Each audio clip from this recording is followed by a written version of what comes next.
To maintain in this business and to sell at a high level, you got to be a master negotiator. Hey everybody, I'm Dan Gorfinkel with eXp Realty. Make sure you hit that like button, subscribe to my channel. I'm giving you my best stuff every single week, 52 weeks out of the year. And I'm here to do that because I like it and I really like to share. All the information I have up in my head at this point is something I want to share with you guys as well. So yeah, this week, gonna launch into master negotiating. Away we go. So one thing that has been the case for many years running, and it has slowed down a little bit lately, is the presence of multiple offers on properties. So when you're a buyer, you can really feel like you're hitting a wall, like you're trying to do the best thing you possibly can. You're trying to knock money off it, you're hiring a negotiator to help you bring that price down, and it's not always going your way. So I completely can understand that. I sympathize, I empathize with that. I've been through that myself, and it can be frustrating. You feel like, geez, the market's turning, things aren't worth what they used to be, and why am I not able to get the price down at all? And it just feels very frustrating. And on the flip side, when you're during the course of the spring market and there's some new inventory out there and there's multiple offers on everything, tactically, there's a lot of things you can do in order to get your offer accepted. I'm gonna outline that, so make sure you stick around for this entire video. I'm gonna tell you exactly what you need to do. Specifically, it has to be, thought of as, here's kind of an overview of how you can play this. There's always the case-to-case scenario where you're going to need to talk to your real estate agent, or you can talk to me, whatever works best, but ultimately you're going to have to talk it through with them. But the reality is there are some very specific outlines that I can give when that situation's happening. So one thing's for sure, you want to make sure you're in good with the other agent. The agent who's representing the seller, make sure that you're on their good side. Make sure that you're getting as much information as possible, that when you're representing them, you're getting kind of the framework of what's important for that seller. You have to flip it around and you have to think about this in terms of what's going to benefit that seller the most. Even though you want to benefit your own buyer, you have to make sure that that seller's side is giving you little clues, dropping breadcrumbs, so to speak,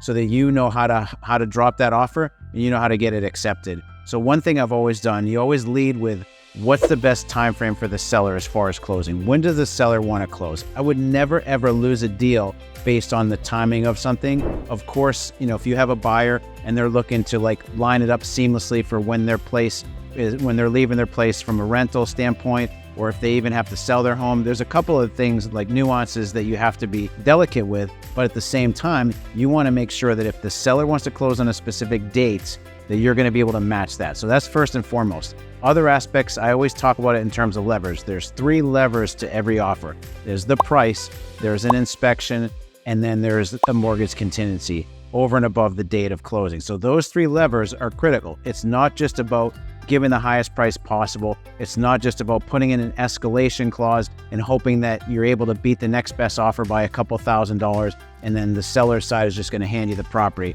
There's a lot more intuition that you need to have play out in this. There's a lot more kind of skill, that it's not just a number on the page. It's not just waiving your home inspection or waiving your mortgage contingency. But when you're dealing with multiple offers, if you're able to kind of catch a vibe from the seller's side through their agent, that, maybe there's a case where, the inspection, if the house is pristine and it's like a newer house, and of course not to say that there aren't issues with newer houses, but if the house appears from glance to be in good shape, maybe you're going to advise your client to put a high inspection threshold, meaning that unless there's something major wrong with the mechanicals or majorly wrong structurally, as far as the house's integrity, is the house going to fall down? Does the house have major settlement issues? You can do something where you cheat up the threshold, and therefore if you can still get the property for your buyer and they can still inspect the property at a high level, you'll be in great shape with that. So there's something to be said as far as either waiving the inspection altogether. For example, if it's a condo unit and you're just looking at 1,000 square feet and it just has a kitchen and a bathroom and 4 walls, but then what you're going to go ahead and do is you're going to make sure the attorney or you will review, to whatever extent possible, the meeting minutes, the financial statements. Is there pending litigation? Are there assessments that are coming up? You can play that out where you still have kind of given up some recourse on the inspection side of things, but you still retain some rights as far as review of the association. The overall health and well-being of that building is going to be important as to whether or not you waive the inspection, put a high inspection threshold, do it for informational purposes only. There are so many ways you can kind of slice this up in terms of offers. And then the next thing is obviously the mortgage contingency. So in some cases, if you have a financially viable client, which I hope you do, to the extent that they are going to have 50% cash and then they're going to have a mortgage for 50%, there's a likelihood that they're already either pre-underwritten or the confidence level is so high that you're going to be able to take it to the finish line. They don't need to have that mortgage contingency in place in order to get their mortgage commitment down the line.